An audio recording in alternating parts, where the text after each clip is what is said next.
If you are a B2B service-based business owner and you are looking to gain more clients, create more impact and more revenue in your business, tune in to Amplify Your Marketing Message with Christine Campbell-Rappin. Every week, we're going to take you through how to build an audience of buyers, mastering your marketing message, and making offers that convert consistently. We'll see you all on the inside. All right, my friends, welcome back. I am super excited today because I think we make business way more complicated than it needs to be.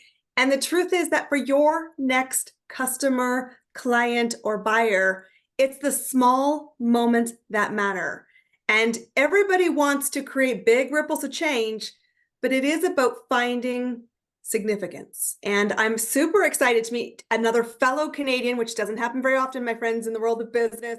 If you do not know this amazing woman, this is Deb Drummond. She is an incredible powerhouse who's making big waves right now in the world of Hollywood. She's going to talk to us about this. Deb, welcome to the show. I'm super excited to have you here.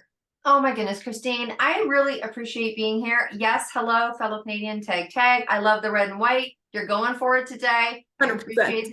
I appreciate that because it's always an honor. I mean, for you have, how many people that you can have on your show. And so to be asked, really, I'm so happy to be here. Thank you. It's an absolute pleasure. So let's talk about this because truthfully, we get squirrely. And we forget to slow things down. And I know in the world of PR, which is the world that you play in, the world moves about 1,000,000 miles a moment. But how did you first discover that it was moments that make the big difference? Well, we're talking my language because if you actually literally go to my website, it says it's the moments, not the hours, that will change your business. And there was a particular incident, and ironically, I was talking about this fellow today. So there was an incident that taught me the one thing that changed everything. We have those moments. So here it was. I've been doing my business for a number of years, as you know, and maybe 9 years ago, maybe 19 years ago, I was standing in a location. A bunch of us had a meeting, and one of the gentlemen who was leading out said, okay, we're going to go in 10 minutes.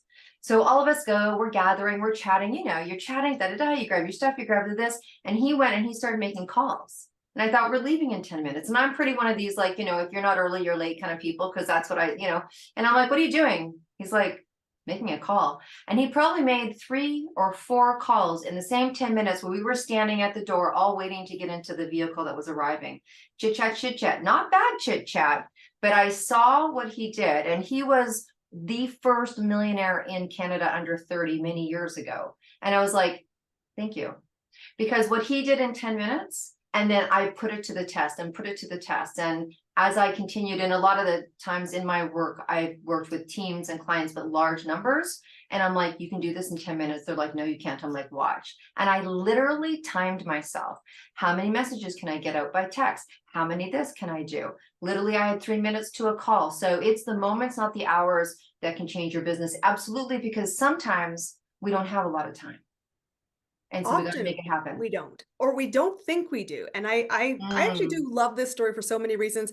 I'm actually currently in a sales sprint with my mentor, and this is it. There's a lot of discipline to use the minutes, because truthfully, when you are focused and you have a game plan and you're clear, 2 things move your business: make the offer and find your next buyer. It's amazing how those things compound. Yes.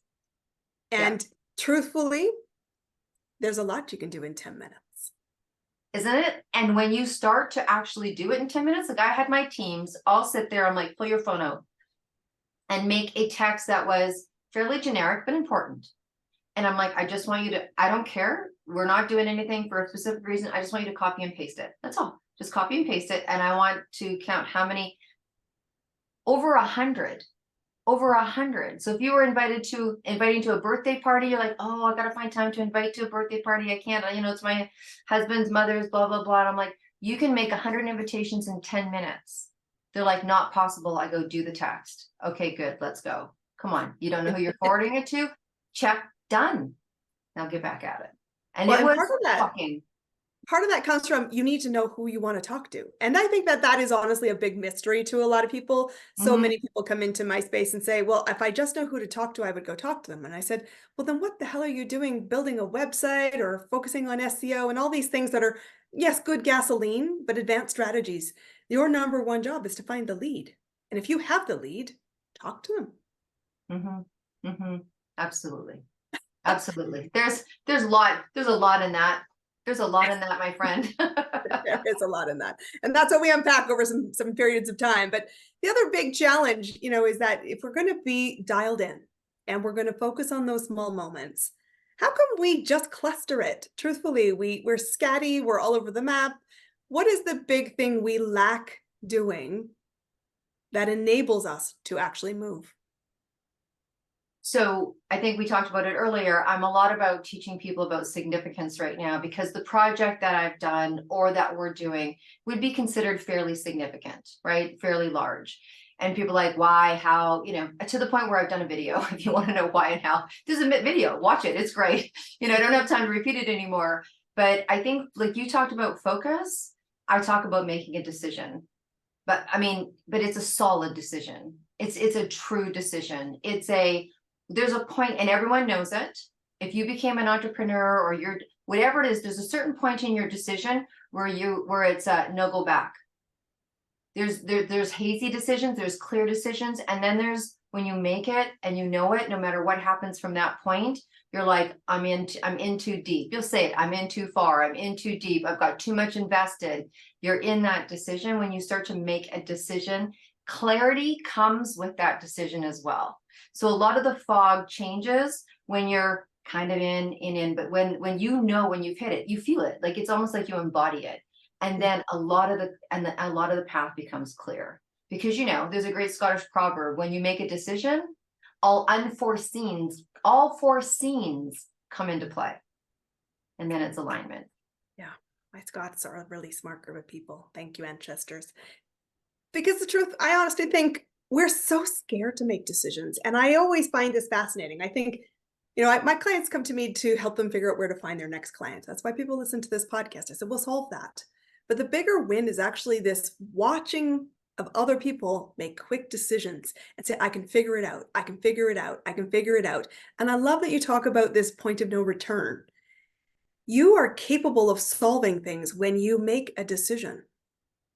And decisions are essential. Like it's a non-negotiable. I don't know how you think you can be a business owner leading other people and exchanging money for value if you cannot stand on your opinion and say, this is what we're doing. And it takes a lot of bravery. We talk about that. Talk about bravery because everyone's at a different place in that decision, right? So as you start to do things over and over and over again, you become more competent and more postured and more assured. So you can stand across from someone like me and you, and if you ask about your business, you have an assurity about you. But it just depends really how long you've been doing this, and or even if you've been in your business 5, 10, 15, 20, and let's talk about it, a number of years plus, and you venture into a new arena, or you start to have different conversations, and you can actually experience it and see that you're like, oh, okay, there's some, you can feel like there's some trepidation in terms of what it is that you're going to do. But then when you're assured and you feel like it all lines up. So I agree. I actually, when we were in Ireland, we did the book launch in Ireland 2 months ago, there was a woman, her solo job, only job, she's the decision-making coach. I'm like, that's incredible. Like, that's incredible. It was like, really? She goes, yeah. And she goes, I go, it's people that really get stuck in that indecision. Like that fear washes over and they can't go through that uncomfortable period, because if it's a decision and you're not sure, some people get super cool with the fact that they made a decision and they're comfortable in the, what happens after that, because you don't make the decision and everything lines up and a business plan lands on your desk. Not right. likely. But so there's people that she really like full deal. That's what she does all day. She talks to people about making a particular decision. I was like, wow, it's incredible. I love it. And you're right. Confidence doesn't come from day one. It has a certain level of certainty because you start to move, but truthfully, not everybody, even over time, feels fully in control. Mm-hmm. I always tell people, in my business, wobbles are normal. Welcome to the human experience. The question is whether you do control the wobble or does the wobble control you? And that pendulum swings about 1,000,000 times a day. From your own experience, because you work with a lot of people in a lot of different industries, what are the keys to braving up and how can we start to build that muscle? Because I do think the longer track record in the rearview mirror, the more you're like, okay, I survived that. I'm still breathing. Now what? Right. Okay, so I talk a lot about making a decision. So getting clear on whatever that looks like to you. For me, there's a lot of things that I have ideas around, or as you play this game for a while, you get a lot of opportunities. My phone rings with a lot of opportunities, and you have to make that decision sometimes super quick, right? So once you get to make a decision, you can do this before or after doing the right research. Now, I had an opportunity on Friday to make a decision by Saturday on a fairly considerable opportunity for my son's business. We didn't have a whole lot of time, but I did all my due diligence as much as I could within those 24 hours. Research, go online, talk to a girlfriend of mine who's in that same sector. What do you know about this person? What do you know about this? I did the best amount of research that I could. Don't get over researched. You'll know when you have enough data. But if you do research, here's the cool thing about research. Decision right or wrong, you'll be able to say to yourself, well, I did the best I could. I found out as much information as I could. Sometimes the only resource you have is Google, right? Sometimes the only resource that you have is one person. This was a celebrity opportunity. So my girlfriend just happens to be an incredible celebrity event producer and knows everybody. I'm like, do you have time? And I called her and she's like, it's my birthday today. I'm like, okay, happy birthday. It wasn't the day to ask her, she could give me time. So I'm making a very quick decision. But if you actually do as much research as you can to satisfy yourself, don't get lost in don't get lost in it, that if the decision goes to the left or to the right a little bit, you've done what you can. But in doing the right research, it will allow you to ask the right questions. That's why I tell people to do research. What questions? And whenever I'm leaving a conversation that I don't know a lot about, or I'm looking to hire someone that I don't know a lot about what they do, I know enough to get that person on the phone. I always ask this question: what am I not asking you that I need to ask you? Because if you ask that question of that person, right, then you get everything that you can. Even like this really quick deal that I ended up taking, right? And then it was like, the night before they needed 2 things. I was like, what do you mean you need a 20-minute video shooting of the clothing? I don't have that, right? I said, move us to the next segment. They're like, no. And we found an instant solution. But the point is, if you do enough research, you'll feel better about your decision. And at the very least, ask that question: what am I not asking you? What do other people go into business with you to do the exact same thing I'm going to do, and they found as a surprise? Because unfortunately, we get very good at what we do in our craft. And so if someone was to come to me and said, hey, I want to speak on your summit, I'm like, absolutely. I'm going to give them everything, but I might forget to say this one piece. Oh, your bio needs to be in this format or whatever. Do you know what I mean? And so if you ask that question, it'll make the person stop and go, okay, what is it that everybody asks me? What is it you need to know? And you'll just have more data. And then at a certain point, like it or not like it, you have to brave up and make that decision, or you have to brave up and take it on, or you have to brave up and say no. It is harder for me with my personality style and the abilities the things that I've been able to achieve sometimes to say no. And I saw it yesterday. I got someone that called me and they're like, hey, do you want to da da da da da? And I'm like, oh my gosh, that sounds amazing. I could feel it in the conversation. I'm like, Deb, say no. Not because I don't love it, not because I don't want it, not because I don't want to do it, not because it's not part of my being and it's got to do something with the company that I did a long time ago. It was like, it's just not what you can do right now. Yet this person really, really, really wants to do this project with me. And so I have to even say that when it comes to not doing something, braving up for me sometimes is saying no. But honestly, I don't know. I mean, maybe there's situations, maybe where braving up might have not have been, I braved up too soon, or maybe 3 months too late or something, but you don't usually not win when you brave up. I love the urgency of this. And for our listeners, I want to kind of distill 2 really important things that I heard you say. Number 1, my job as a leader is to ask the questions, not to have the answers. And because I don't have the answers, my speed to getting equipped with research is everything. So for sure, don't spin in I don't know land forever. Start Google and then get on the phone. And I think that that's something people have. And I know it's one thing I know from you, and I've really, it's disruptive in its uniqueness, but it should not be, which is you're like, phone me. Like, text me, talk to me. That is faster than the email. Please don't get lost in my inbox. If you need me, that's not the best way to do it. And I think so often we're scared to outbound. And truthfully, it is the greatest gift if you're an experienced individual who can lead guidance to somebody else to say, I'd love to share you what I know. I'd love to tell you what questions to ask. It is really honest that you might even take a call in the middle of a birthday to do that. Mhm. You're not going to give 10 hours, but you might give 2 pieces of nugget that get that decision made. And you're right, even in all of the land of information, you will never have 100% certainty, but you can trust your instincts, brave up, learn from the lesson, and say, what would I do in the next decision and the next decision?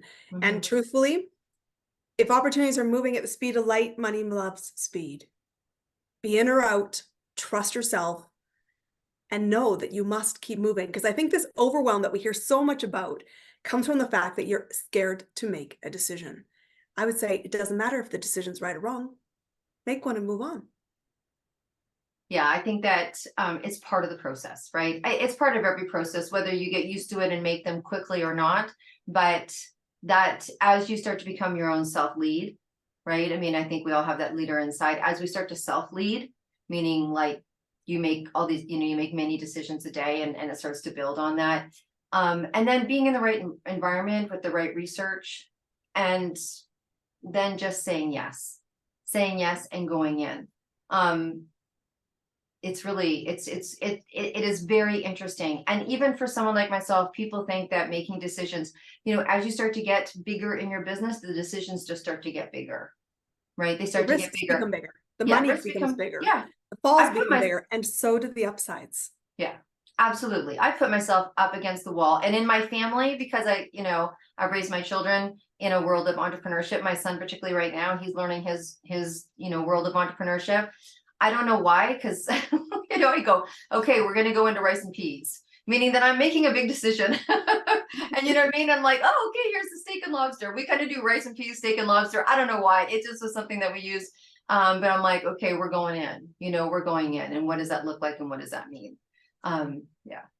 Well, I told you guys, Deb is on a really interesting rocket ship ride with her business and the partnerships and the things that she's got going on. I love to ask all of my guests, what's working for you right now to make that phone ring for you with new opportunities, for you to get the clients that are saying, I want to be part of this ride? What are you doing specifically to amplify your message to take the rocket ship to the next level? Right. So I have two answers for that. One is being uncomfortable. Now I'm at a place where we're really expanding. I've flown around the world before. I built companies and been plane, train, and automobiles. And honestly, I enjoy being on a plane because it's nice and quiet. No one bothers me, and I get a lot of work done. It's just like I I'm like, appreciate that. I ooh, wrote I get 3 to go on a articles on my plane. last plane trip. No, I get to like do whatever I want to do, right? I usually make friends with the person beside me. So right now is there's a lot of braving up going on, and I have said this many, many times. There's a lot of money in uncomfortableness. There's just a lot of money in being uncomfortable. So we're at a place right now in my business where it's risk. There's probably 2 or 3 risks we're making considerable a week, right? And so there's a lot of self-talk that's going on, and I'm relying on people that I love and dear to keep me motivated. Not motivated from a you need to go out there and do it, girl, but from a right mindset motivation. The other thing is that I'm accessible. And I think that's very important. And I think it's been important. So I have this, we have the 262 movement, and there's hundreds and hundreds and hundreds and hundreds and hundreds of women in this movement. Right. And we just came back from the Emmys, and where people think, ooh, that's such an inaccessible, unobtainable idea. It's not. Everyone's accessible. I'm accessible. And you literally can go onto my website and you can go to the contact page and you can send a message and it goes to my inbox first. And I think there's something very true about that. For me, that's the offer I put on the table. Some people are like, are you kidding? Go through this person and then go through me. And that's fine. I don't think it matters on the size of I think that's a decision that you make yourself. But in terms of what makes it ring is that my people know that if they need me, they got me.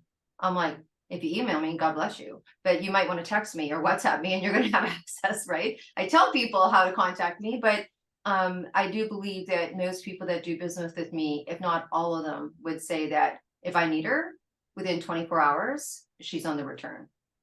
I think that this is a powerful one. We've not heard that here on the show before, and it was something I read just the other day. The reason you're struggling to find so many clients is because you're making it so damn hard for them to do business with you. Too many gatekeepers, too many steps in the process.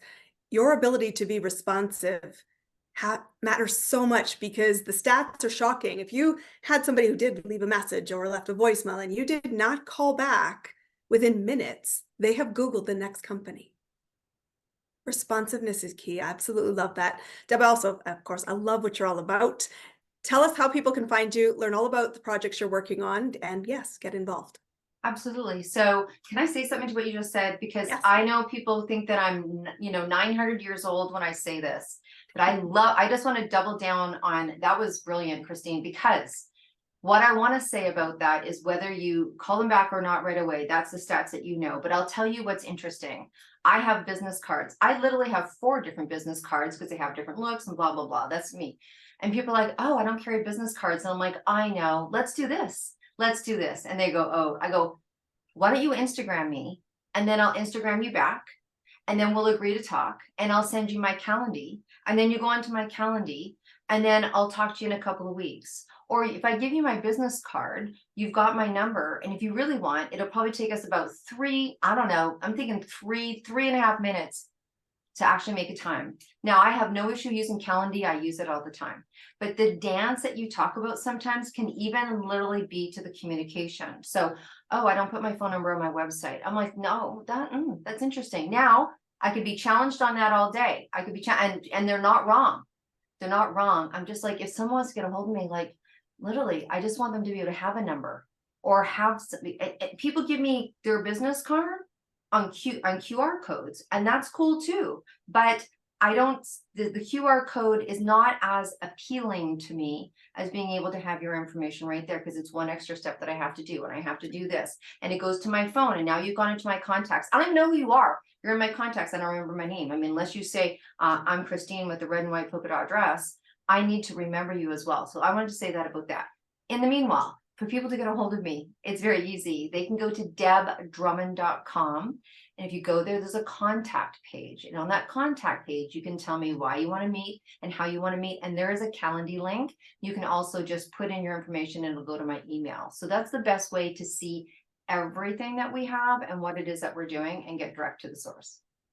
Guys, take advantage of the opportunity. This is about remembering that the moments matter. If you want to build significance, what we've heard from Deb is make a decision, do the research, brave up, and be available. That's how business growth can be elegantly simple. Deb, thank you for being our guest. Guys, please do take the advantage to get involved with what she's going on. She's an incredible person. I appreciate you. Thanks for being our guest. Guys, we will see you all on our next episode. Go out there, amplify your message, and find your next client. It's go time. We'll see you there. That's a wrap on another amazing episode of Amplify Your Marketing Message with me, your host, Christine Campbell-Rappin. Be sure to subscribe on your favorite podcast platform so you don't miss another great episode. And be sure to visit christinecampbellrappin.com/podcast to get a free resource on how to master your marketing message. We'll see you all on our next episode.